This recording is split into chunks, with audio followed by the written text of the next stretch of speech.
یار میری بات سنیں، اگر تو میرا اختیار ہوتا نا عدالتی تو میں اس جماعت کو دہشت گرد جماعت قرار دے دیتا. اور اچھا ابھی الیکشن سے پہلے سزاؤں کی بات ہو رہی ہے تنیہ بھائی صاحب، آپ تو بالکل ہی الیکشن کی چاند رات کو یہاں ٹرانسمیشن چل رہی تھی اور 24 گھنٹے پہلے سزائے موت ہو گئی. وہ اچانک اہلکار پھلانگتے ہوئے آیا، چاروں طرف سے آپ کو گھیرا اور لے گئے جیسے پتہ نہیں کیا ہو گیا ہے. تو اس وقت پھر جب آپ گئے اندر تو پھر آپ سے کسی نے بات کی تھی کہ یہ کر لو تو یہ ہو جائے گا، یہ کر لو تو ایسی کوئی آفر شفر تھی آپ کو؟ نہیں دیکھیں نا جی، یہ بات تو زبان زد عام ہے کہ نہ میں نے اپنی پارٹی چھوڑی، نہ میں نے اپنا لیڈر چھوڑا، ٹھیک ہے نا جی، اور نہ میں نے وفات تبدیل. آپ کو کہا گیا کہ چھوڑ دیں تو آسانیاں ہو جائیں گی؟ 11 مہینے بالکل بہت ساری آفرز تھی، لیکن دیکھیں 11 مہینے میں نے جیل کی کال کوٹری میں گزارے. آج دیکھیں نا کیا ہو رہا ہے. آج ماشاءاللہ مجھے یہ خوشی ضرور ہو رہی ہے کہ راولپنڈی انسٹیٹیوٹ آف کارڈیالوجی جو ہے وہ آج شیخ رشید صاحب کو جو ہے وہ طبی امداد دے رہا ہے. آج دیکھیں نا میرے لیے کتنی خوشی کی بات ہے. میں خوش ہوں اس بات کے اوپر کہ ایک ہاسپٹل جو ہم شہباز شریف صاحب نے بنایا، نواز شریف صاحب کے ویژن کو امپلیمنٹ کیا، آج اس میں وہ مستفید ہو رہے ہیں. اسی طریقے سے میں یہ کہنا چاہتا ہوں کہ ہم سٹیل کے بنے ہوئے تھے، ہم لوہے کے بنے ہوئے تھے کہ ہم یہ چوتھے دن رونا شروع کر دیتے ہیں.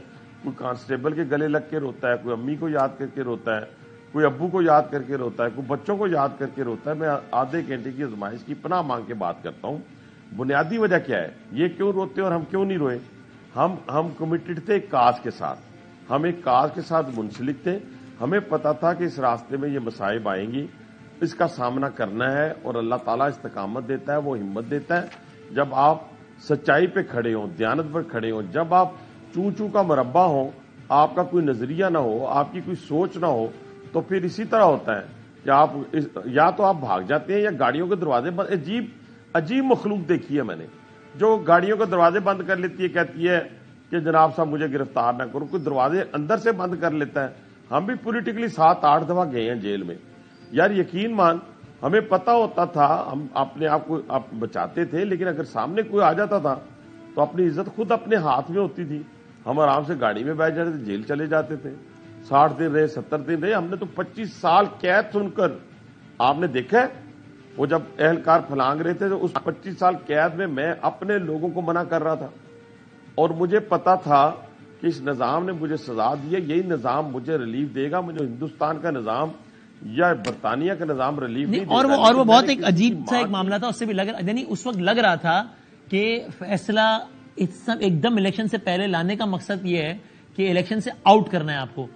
آج بھی جب الیکشن سے بالکل 9 دن پہلے روزانہ فیصلے آ رہے ہیں تو تاثر اس میں بھی جا یہی رہا ہے کہ ابھی اتنی صورت سے کام یہ اس لیے ہو رہا ہے کہ ابھی الیکشن آگے لگا ہوا ہے. بس یار میری بات سنیں، اگر تو میرا اختیار ہوتا نا عدالتی تو میں اس جماعت کو دہشت گرد جماعت قرار دے دیتا. کیونکہ آج تک جتنی دہشت گرد اگر آپ نے کسی کو قرار دیا ہے جماعت یا جس کو بین کیا ہے، اس کا قصور کم ہے. اور یہ 75 سالہ تاریخ میں پہلی دفعہ ہوا ہے کہ ہم نے اپنے دشمن کے کلیجے کو ٹھنڈا کیا ہے. ہمیں اور ان کو نہ ملائیں، اس لیے کہ ہم نے 9 مئی کا واقعہ زندگی میں خواب میں بھی نہیں سوچا ہوگا، نہ کیا ہے.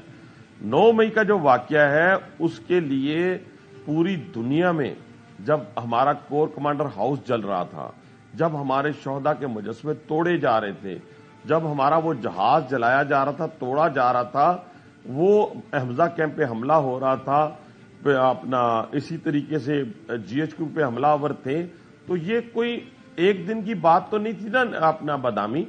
یہ 1.5 سال کی آبیاری تھی کچے ذہنوں کی، جن کو یہ پڑھایا گیا تھا ایک انسٹیٹیوشن کے خلاف، اور یہ کہا گیا تھا کہ فلاں ڈرٹی ہیری ہے، فلاں میر جعفر میر صادق ہے. وہ تو نواز شریف کو تو ٹارگٹ نہیں ہے، نواز شریف صاحب کو ٹارگٹ نہیں کیا جا رہا تھا، نہیں وہ عباسی کو ٹارگٹ نہیں کیا جا رہا تھا. وہ جو ٹارگٹ کیا جا رہا تھا ایک پلاننگ کے تحت ایک انسٹیٹیوشن کو کیا جا رہا تھا. وہ جو داغ ہے وہ دھلتے ٹائم لگے گا تاریخ میں. بالکل صحیح. لاسٹ منٹ رہ گیا، وقت نہیں ہے، کافی وقت ہوتا تو، لیکن بڑی مزیدار بات ہے کہ ہم سمجھ رہے تھے ووٹ کو عزت دو کا مطلب یہ ہوتا ہے کہ بھائی یہ نہ ہو کہ آپ کے ووٹ کو آپ ووٹ ڈالیں کسی اور کو اور ووٹ پڑ جائے کسی اور کو اور آپ کے ووٹ کی عزت پہ عمل ہو جائے. شہباز صاحب دیکھا کہ ووٹ کو عزت دو کا مطلب یہ کہ جو آپ کو ووٹ دے اس کو اس کی عزت کرو، یہ اس کا مطلب